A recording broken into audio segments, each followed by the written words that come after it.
Oke, selamat pagi, selamat sore, selamat malam. Assalamualaikum warahmatullahi wabarakatuh. Salam sejahtera buat kita semuanya. Salam sehat buat teman-teman. Semoga selalu dalam keadaan yang sehat ya di masa yang seperti sekarang ini. Tetap menjaga kesehatan, tetap menjaga mental dengan menjalankan berbagai aktivitas yang positif tentunya ya sambil kita berdoa, kita berikhtiar ya semoga segala sesuatunya lebih baik di masa yang akan datang dan doa kita semoga ini menjadi semester terakhir ya kita belajar online, kita bisa ketemu lagi di kampus, kita saling interaksi, saling berkomunikasi langsung, ya diskusi, ya sehingga tetap apa ya, tetap berdoa, tetap menjalankan protokoler ya kesehatan dan menikmati segala sesuatunya yang ada ya teman-teman ya.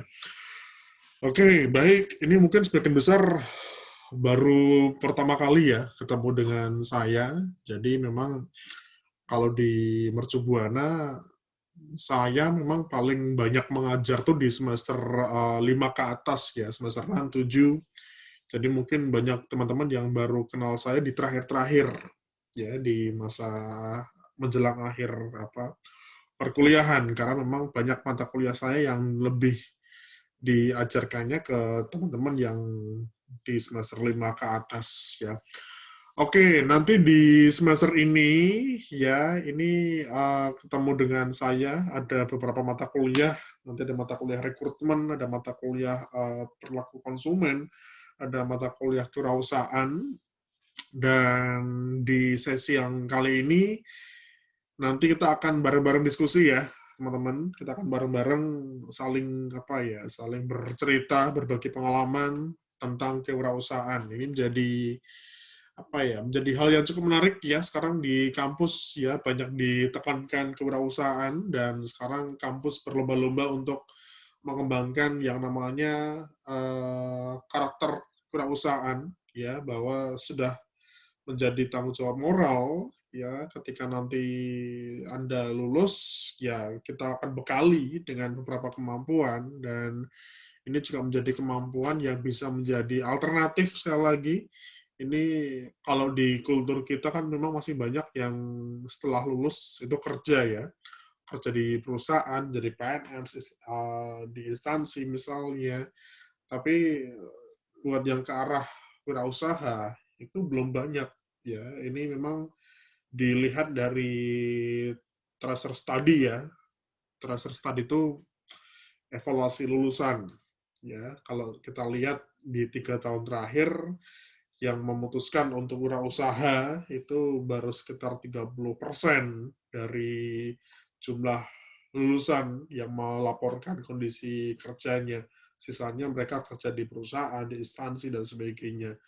Dan tidak salah sebenarnya Anda harus belajar kewirausahaan karena kita nggak pernah tahu besok kondisi setelah teman-teman lulus, kondisi besok setelah teman-teman masuk ke dunia kerja, karena kita nggak pernah tahu ya, nanti lowongan yang tersedia seperti apa, apakah itu cocok buat Anda, apakah itu sesuai dengan jurusan yang Anda pilih. Tapi kalau misalnya Anda punya pengetahuan, punya wawasan tentang kewirausahaan, ini bisa menjadi pilihan ketika besok Anda, wah, nunggu kerjaan lama nih, nggak keterima-terima, coba deh untuk memulai untuk bisnis, ya, merintis dari awal, karena siapa tahu ini adalah pilihan Anda, siapa tahu menjadi tujuan Anda, ya, untuk bisa meniti karir ke depan, ya. Oke, nanti di semester ini ya, nanti kita akan bahas bareng-bareng. Ini mungkin lebih ke aplikasinya ya nanti ya, lebih ke praktek kewirausahaan ya. Jadi di semester 3 kemarin kalau tidak salah teman-teman sudah dapat mata kuliah wirausaha di MKDU dan di sini kita akan belajar lebih fokus ya, belajar lebih apa ya, lebih aplikatif tentunya, tidak hanya sekedar kita bicara teori, tapi kita coba untuk melakukan atau mungkin praktek ya, praktek swasta. Ya, oke. Sebelum lebih jauh ya tentang swasta, ini pertanyaan yang selalu ditekankan ke teman-teman mahasiswa yang mungkin sudah semester akhir mau kerja di perusahaan atau swasta.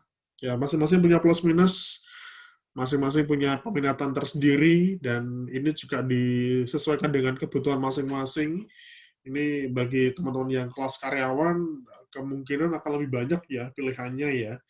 Ini yang di kelas karyawan setelah lulus, apakah mau tetap kerja di perusahaannya sekarang, ya dengan posisi yang sama seperti yang dulu, atau mau coba untuk pindah bagian, katakanlah ke bagian HRD, atau Anda tetap kerja di posisi yang sekarang, di perusahaan yang sekarang, tapi Anda sambil berbisnis, ya, sambil membuka usaha, atau mungkin Anda pure wira swasta, lepas resign dari pekerjaan sekarang, kemudian Anda memutuskan untuk merintis usaha. Ini paling tidak mulai dipikirkan ya bagi teman-teman. Ya, harus segera dipikirkan Anda targetnya mau seperti apa. Jadi yang namanya target, yang namanya rencana jangka panjang itu mungkin nggak 2-3 tahun, tapi lebih dari 5 tahun. Artinya kalau kita ancer-ancer ada usia 25, ada usia 26 tahun misalnya, coba deh berpikir di usia 35, usia 36 misalnya, Anda mau jadi seperti apa sih? Nah, kalau misalnya memang Anda mau wira swasta, mau membuka bisnis, ya, bisnis sekali lagi tidak instan ya. Nah, Anda mau sukses, Anda mau cepat kaya raya, butuh proses ya, butuh banyak hal yang harus dilakukan. Nah, ini nanti kita akan coba, saya akan coba untuk berbagi pengalaman selama ini seperti apa di dunia bisnis. Nah, oke, kerja atau wira swasta, ya plus minus ya. Kalau kerja ya aman aja, Anda per bulan dapat gaji ya. Mau istilahnya kerjaannya rajin, mau kerjaannya biasa-biasa saja, kayaknya gajinya sama aja. Tapi di swasta, hasil tidak pernah mengkhianati proses ya. Jadi terkadang apa ya, apa yang kita lakukan, apa yang kita kerjakan, itu nanti akan berbanding lurus dengan hasilnya. Nah, kalau swasta seperti itu. Kemudian apa lagi bedanya? Nggak terikat waktu ya. Kalau udah swasta ya. Kalau misalnya Anda bisnis, ya monggo. Mau bangun jam 9, monggo. Mau bangun jam 8 pagi, monggo. Mau mulai kerja jam 11 juga silahkan. Tapi kalau Anda kerja di perusahaan, ya harus office hour ya. Masuk jam 8, pulang jam 5 setiap hari. Senin sampai Sabtu, ya Sabtu mungkin ada yang libur, dan itu berlangsung terus-menerus. Dan terikat waktu, terikat peraturan, tapi kalau wira swasta, Anda bisa menentukan aturannya sendiri, karena yang jadi bos Anda. Nah, kalau di tempat kerja Anda, yang jadi bos bukan Anda lagi kan bosnya kan, itu bedanya. Kemudian apalagi terkait dengan motivasi, saya kira kalau misalnya Anda kerja di perusahaan, saya nggak tahu di tempat teman-teman seperti apa. Kalau naik gaji setiap setahun sekali, setiap 6 bulan sekali itu seperti apa. Kalau naik pun kadang nggak terlalu jauh ya jumlahnya ya. Tapi kalau di swasta ya, kalau Anda mau naik penghasilannya ya harus ngegas, harus benar-benar mengerahkan kemampuan Anda. Tapi kalau di perusahaan kadang seberat apapun atau mungkin sebanyak apapun tenaga yang kita keluarkan, gajinya sama aja. Nah, itu monggo silakan. Ya, ini tergantung kebutuhan masing-masing ya. Oke. Nah, kewirausahaan ya, ini beberapa definisi. Ya, ada 2 definisi yang saya ambil di sini. Kewirausahaan atau wirausahawan adalah para perintis yang percaya bahwa mereka mampu menentukan apa yang akan terjadi, memiliki kemampuan untuk mengelola sumber daya dan menghadapi tantangan, aktif dan tidak kenal lelah. Ya, di definisi yang lain, Kewirausahaan merupakan kemampuan dalam menciptakan sesuatu yang baru dan berbeda. Orang yang memiliki kemampuan untuk menciptakan sesuatu yang baru, berbeda dari yang lain, atau mampu menciptakan sesuatu yang berbeda dengan yang sudah ada sebelumnya. Oke, ya, saya coba langsung ke sini ya, teman-teman ya. Jadi memang ketika teman-teman nanti akan memutuskan untuk wirausaha, mau bisnis, ini sekali lagi dipikirkan dulu. Anda bisnis mau ngapain? Butuhnya apa? Atau apa yang melatar belakangi Anda mau bisnis? Karena kalau misalnya salah menentukan tujuan, salah menentukan arah, ya Anda mungkin akan tidak berhasil ya. Saya nggak menyebutkan gagal, tapi mungkin nggak maksimal. Tapi misalnya Anda dari awal sudah menentukan apa tujuan Anda untuk berbisnis, memutuskan untuk berusaha, ya itu akan ada hasilnya lah insya Allah. Ya. Oke, kalau dari Ciputra itu mengatakan ada 3 jenis wirausaha. Ya, yang pertama necessity entrepreneur, yaitu menjadi wirausaha karena terpaksa dan desakan kebutuhan hidup. Ini biasanya orang-orang yang mohon maaf dan sewu tiba-tiba mungkin dia kena PHK atau mungkin apa ya setelahnya tiba-tiba punya utang dan sebagainya, butuh pemasukan cepat ya. Ya kalau misalnya pengen butuh pemasukan cepat ya jualan. Kalau misalnya ada kerja pun kadang juga repot ya, kerja masih ngelamar, ya kalau diterima, ya nanti kalau gajian pun masih akhir bulan. Tapi kalau misalnya butuh duit cepat, dengan cara yang halal misalnya, ya jualan misalnya, menjual sesuatu, jual lemari, jual motor, dan sebagainya. Itu bisnis itu. Ya. Yang kedua, replicative entrepreneur.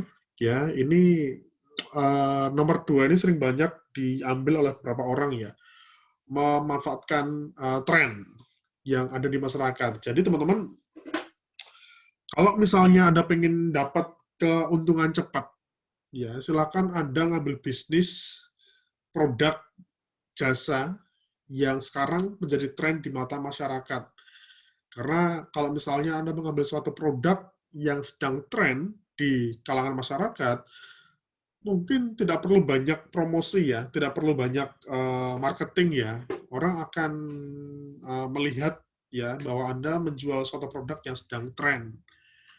Seperti zaman sekarang misalnya, seperti ikan cupang ya. Ini di daerah saya, di tetangga, di Kota Gede, ini ada beberapa tetangga yang tiba-tiba menjual ikan cupang ya karena pengen ngikuti tren ya. Ada 3 kalau nggak salah, cuma selisih 3-4 rumah itu menjual ikan cupang. Karena apa ya, karena lagi tren ikan cupang ya. Sekarang ini nggak tahu nih apakah masih tren atau enggak ya. Anda masih ingat mungkin beberapa tahun yang lalu ada es kepal ya, es Milo kepal sempat jadi tren tuh, hampir di setiap sudut jalan ada yang jual es kepal di situ. Kemudian banyak orang yang akhirnya ikut-ikutan, ya pengen memanfaatkan situasi, kemudian jualan es kepal. Terus yang sekarang apa nih di Jogja nih misalnya, di Jogja tuh kan lagi tren banget sekarang kopi ya, kopi-kopi olahan ya, vanilla latte, mocha, cappuccino.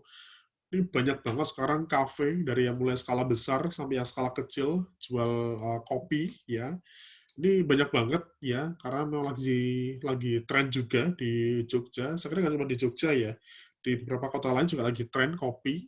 Jadi lo mungkin misalnya Anda punya channel banyak, punya relasi banyak, kalau Anda jualan kopi mungkin laku karena masih sedang tren ya. Dan apalagi di Jogja banyak ya mie gacoan. Nah, Anda mungkin tahu ya, jenis-jenis mie sekarang juga lagi tren di Jogja, nggak cuma mie gacoan, akhirnya muncul mie nyinyir, muncul mie kepang misalnya, terus muncul mie-mie yang lain ya. Jadi jenis mie semacam mie ayam, tapi bukan mie ayam seperti yang biasanya.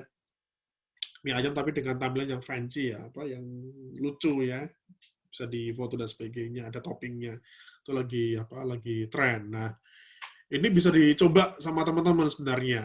Anda bisa melihat kondisi di sana seperti apa. di tempat asal Anda, atau mungkin di Jogja, ataupun di Solo misalnya, di Semarang, yang sedang tren seperti apa. Dan kelemahannya memang bisnis ini nggak tahan lama ya, musiman. Nanti ketika orang sudah nggak banyak yang suka terhadap produk tersebut, otomatis nanti juga dagangan Anda nggak laku, karena sudah nggak menjadi tren. Kita lihat sekarang warung es kepal udah nggak ada lagi kan, sudah hilang, karena tren berganti. Jadi ini seperti musiman teman-teman. Ada kalau untuk apa replikatif ini seperti bisnis musiman ya. Kayak misalnya mau puasa nih, ini kan mau puasa nih, ya jual korma, jual baju muslim misalnya, itu kan juga replikatif, ya. Terus menjelang akhir tahun trompet, ya orang-orang yang tadinya mungkin nggak jualan trompet, dia manfaatin momen kan, jual trompet, ya biar laku kan mau tahun baru nih. Nah, kemudian apalagi jual ketupat, mau lebaran, terus nggak tren. Terus misalnya pas Piala Dunia atau Piala Eropa, jual jersey ya, jual baju-baju bola, itu juga lagi tren biasanya kan. 4 tahun sekali, 2 tahun sekali, itu juga banyak yang memanfaatkan momentum di situ. Terus apalagi misalnya tren tokoh komik misalnya, atau zaman sekarang lagi banyak kartun ya di apa di TV ya, ada Upin Ipin ya, ada apa, ada Doraemon, ada Frozen misalnya, ada Rainbow Ruby misalnya. Banyak mungkin penjual-penjual yang memanfaatkan momentum. Ya, sekarang anak-anak kecil, anak cewek kan banyak lagi senang Frozen nih. Ya, lagi senang Frozen, lagi senang Putri Sofia misalnya. Banyak yang akhirnya jual produk-produk tersebut. Ya, sehingga ya apa yang mereka lihat di televisi misalnya, di teman-temannya cenderung akan ikut-ikutan. Ya, di dekat rumah nih ada anak yang pakai baju Frozen, anak saya pengen ya karena lagi tren ya. Nah, itu juga bisa diikuti. Nah, yang ketiga ini inovatif entrepreneur ya. Wirausaha inovatif ini adalah wirausahawan yang fokusnya ke produk, bukan ke tren. Artinya dia fokus atau mungkin concern pada pengembangan produk itu sendiri. Jadi kalau misalnya nomor 2 ini ngikuti selera konsumen, tapi nomor 3 ini dia punya idealis dalam menciptakan sebuah produk. Misalnya apa? Ada orang jualan pupuk kandang misalnya. Ya, pupuk kandang ini kan juga apa ya, kebutuhan tapi bukan tren juga. Dia punya segmentasi tersendiri misalnya. Atau misalnya baju batik misalnya. Baju batik mungkin udah pasaran ya. Tapi dengan daya inovasinya, dia akan mencari segmentasi yang sesuai dengan produknya. Jadi nomor 2 ini misalnya kalau katakanlah teman-teman Anda jual es kopi, lagi tren nih misalnya, tapi tiba-tiba menjelang akhir tahun sudah nggak tren. Nah, pilihannya ada 2 ya teman-teman ya. Biasanya kalau seorang wirausahawan ketika melihat sesuatu yang tidak tren, akhirnya ada 2 pilihan. Yang pertama, dia akan mengganti jualan produk yang tren di masyarakat. Artinya merubah produknya, merubah produknya secara frontal. Yang mungkin tadi dia jual es kopi, tiba-tiba lagi tren apa ikan koi misalnya, ya sudah dia beralih ke produk ikan koi. Nah, itu biasanya orang-orang yang fokusnya lebih ke pemasukan, kejar pemasukan.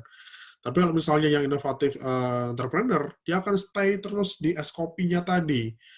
Tapi inovasi, artinya dia coba untuk melihat kondisi konsumen, meriset konsumen.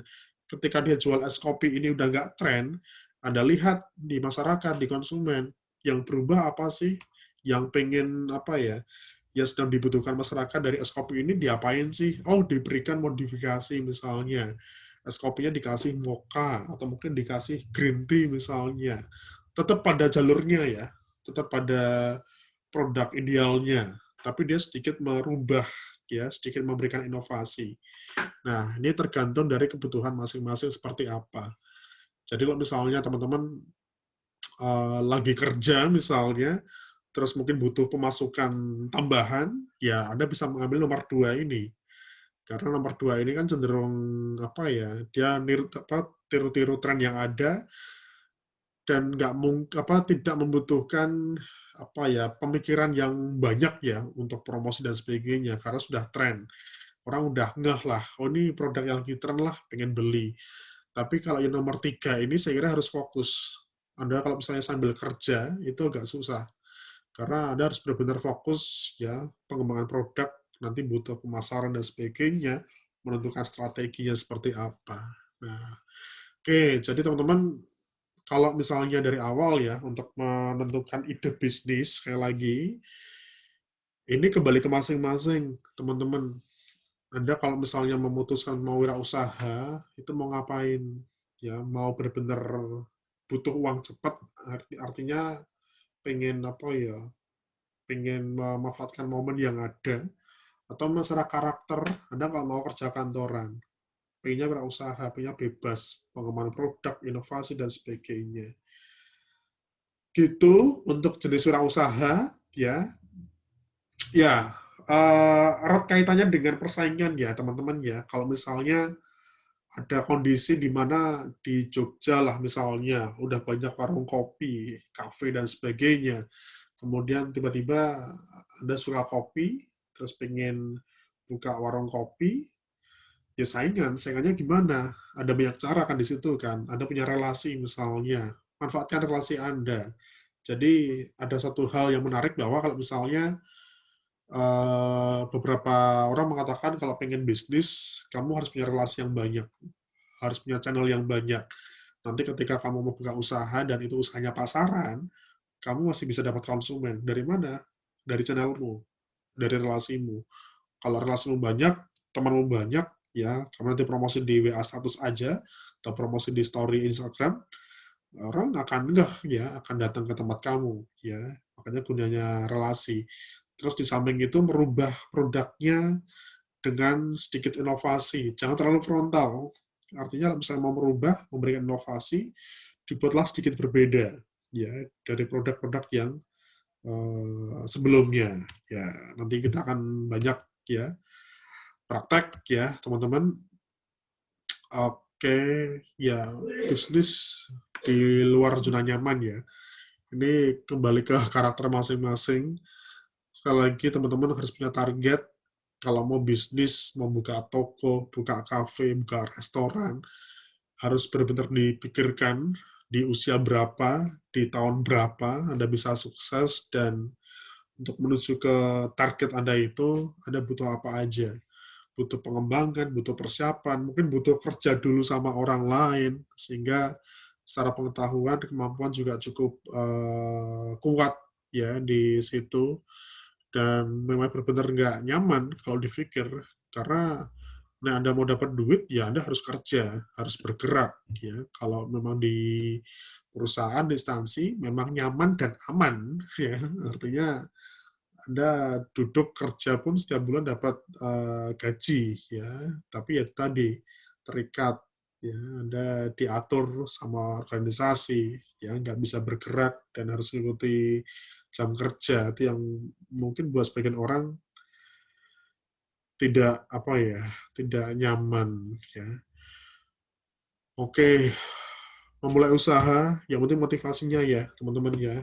Nanti ini proses ya, ini butuh effort yang luar biasa. Yang Anda mau melakukan sebuah usaha, mindset ya, tentu jangan langsung berpikir bahwa usaha itu akan langsung sukses, butuh proses, butuh gagal mungkin ya. Jangan banyak pertimbangan, segera dikerjakan, dilakukan. Mungkin proses belajar itu akan muncul pada saat kita memulai sebuah usaha. Ya, kalau Anda mungkin terlalu banyak pertimbangan, terlalu banyak pertanyaan, ya Anda belum merasakan. Anda baru bisa menjawab pertanyaan Anda ketika Anda sudah melakukan sebuah usaha itu tadi. Ya. Oke, nah jenis usaha dari mana aja sih? Banyak teman-teman. Ini juga menyesuaikan dengan tadi ya, menyesuaikan dengan apa? Dengan tren tadi ya. Tapi kalau yang kita bahas di sini itu lebih ke idealisme sebagai seorang pengusaha. Yang pertama, teman-teman, Anda bisa mengambil bidang usaha atau ide usaha itu dari keterampilan yang Anda kuasai, dari apa? Dari kemampuan yang Anda kuasai. Sebenarnya Anda mau kuliah di jurusan apapun, mau di komunikasi, mau di psikologi, mau di pertanian, kalau Anda punya jiwa bisnis, Anda bisa kok memiliki atau mungkin memilih ide bisnis dari pelajaran atau mata kuliah yang Anda dapatkan selama Anda kuliah. Jadi kalau misalnya Anda belajar desain, Anda suka nyanyi, suka berbicara, public speaking, dan sebagainya, kan bisa dijual. Anda bikin lembaga public speaking, Anda jadi seorang pembicara misalnya, atau misalnya bagi Anda yang kerja, atau mungkin kuliah di pertanian, ya di teknologi hasil pertanian, membuat suatu olahan, apa kayak misalnya kentang, tomat, dan sebagainya, diolah jadi keripik, itu kan jadi usaha baru. Ya. Kemudian yang kedua dari hobi, peminatan juga banyak ya, teman-teman yang punya hobi kemudian diangkat jadi bisnis. Bagi yang hobi sepak bola, suka futsal misalnya, jual jersey misalnya, jual aparel ya, atau mungkin bisnis lapangan futsal, banyak yang berawal dari hobi ya. Terus lebih ke relasi ya, ini biasanya turunan orang tua ya, orang tua punya usaha kemudian dilanjutkan ya sama anaknya. Terus bisa juga diajak join sama saudara atau teman, ada invest dan sebagainya. Oke, nah kalau yang nanti akan kita diskusikan di sini, nanti teman-teman kita akan fokuskan di poin A. Jadi saya berharap besok ketika teman-teman mau memutuskan untuk berusaha, Anda jangan melupakan latar belakang jurusan Anda. Makanya nanti kita akan coba arahkan, kita akan belajar, kita akan praktek berusaha dengan mengambil kemampuan ataupun keterampilan yang Anda kuasai selama ini di psikologi. Jadi nanti kita akan berbisnis, kita akan belajar bisnis yang berhubungan dengan psikologi. Apa aja? Banyak, ya, banyak sekali. Anda nanti tinggal memilih, ya, tinggal memilih Anda punya peminatan di pelajaran mana, di mata kuliah yang mana, Anda punya keterampilan apa selama ini belajar di psikologi. Ya, saya harap ini udah kuliah, udah hampir selesai, ya udah 3 tahunan. Nggak mungkin dong, nggak ada materi yang Anda kuasai kan, ya seharusnya ada ya. Nanti kita akan pilih mana kira-kira materi yang ada di psikologi yang bisa diangkat menjadi sebuah usaha. Ya, jadi kita membuka wawasan baru bahwa di luar sana banyak kok lulusan dari psikologi S2 ataupun S1 yang akhirnya memutuskan berbisnis tapi masih dalam koridor psikologi. Oke, itu pengantar dari saya, teman-teman. Ya, nanti kita akan belajar banyak, kita akan praktek ya. Ini saya harap di situasi yang seperti ini tidak mengurangi minat teman-teman untuk belajar ya. Ini masih online, jadi nanti juga prosesnya online juga. Kita belum tahu ya nanti seperti apa setelah UTS, ada beberapa informasi Juni atau Juli katanya sih sudah diperbolehkan untuk offline. Tapi kita tetap menunggu arahan, tetap menunggu situasi kondisi, dan ini informasinya juga dosen, mahasiswa jadi prioritas untuk yang divaksin ya. Kita terus berdoa saja. Oke, itu teman-teman yang mungkin bisa saya sampaikan dulu ya di pengantar ini, di pengantar praktek wirausahaan. Nanti kita akan lebih banyak intens diskusi di grup, di WA, dan atau mungkin di forum Zoom di minggu berikutnya. Gitu aja mungkin saya kira untuk pengantar kuliah kewirausahaan. Terima kasih sebelumnya. Salam sehat. Ya, Assalamualaikum warahmatullahi wabarakatuh.